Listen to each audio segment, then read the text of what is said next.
Bagaimana sih perjalanan sejarah Pancasila dari masa ke masa? Yuk simak videonya. Yang pertama, masa awal kemerdekaan. Pada periode ini, Pancasila baru saja lahir dan langsung diuji oleh berbagai perlawanan. Kehendak Belanda untuk kembali menguasai Indonesia melalui macam-macam perang di berbagai daerah mempersulit rakyat Indonesia membangun negara dan pemerintahannya. Yang kedua, masa konstitusi RIS. Indonesia sempat berganti bentuk negara menjadi federal atau RIS dan kemudian kembali ke NKRI dengan sistem demokrasi liberal. Yang ketiga, masa demokrasi terpimpin. Pasca RIS dibubarkan, pemerintah Indonesia menggunakan Undang-Undang Dasar sementara sejak 17 Agustus 1950. Pada masa ini, situasi sosial, ekonomi, dan politik di Indonesia kian semakin tidak menentu. Presiden Soekarno dianggap tidak mampu mengendalikan situasi pada saat itu. Lalu, ia diminta untuk mundur sebagai presiden oleh MPRS. Yang keempat, masa Orde Baru. Pada tahun 1968, Presiden Soeharto yang menggantikan Soekarno mengeluarkan Instruksi Presiden nomor 12 tahun 1968 tentang tata cara pembacaan Pancasila yang menjadi panduan dalam mengucapkan Pancasila sebagai dasar negara.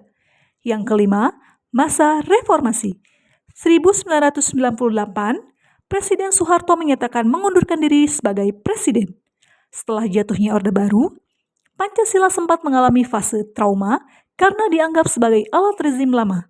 Namun, kini Pancasila kembali diperkuat sebagai filter menghadapi globalisasi. Pada tahun 2017, muncul lembaga baru yang dibentuk pada masa pemerintahan Jokowi.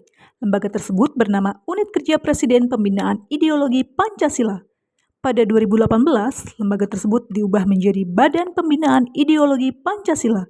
Lembaga ini berupaya untuk melakukan pemantapan dan pembelajaran Pancasila kembali di masyarakat dan pemerintah. Nah, nilai apa yang kita dapat dari masa demokrasi Pancasila ini? Kita ambil contoh dari bunyi Pancasila, sila keempat, kerakyatan dan permusyawaratan. Rakyat bukan hanya objek pemerintahan, melainkan subjek aktif dalam menentukan arah negeri.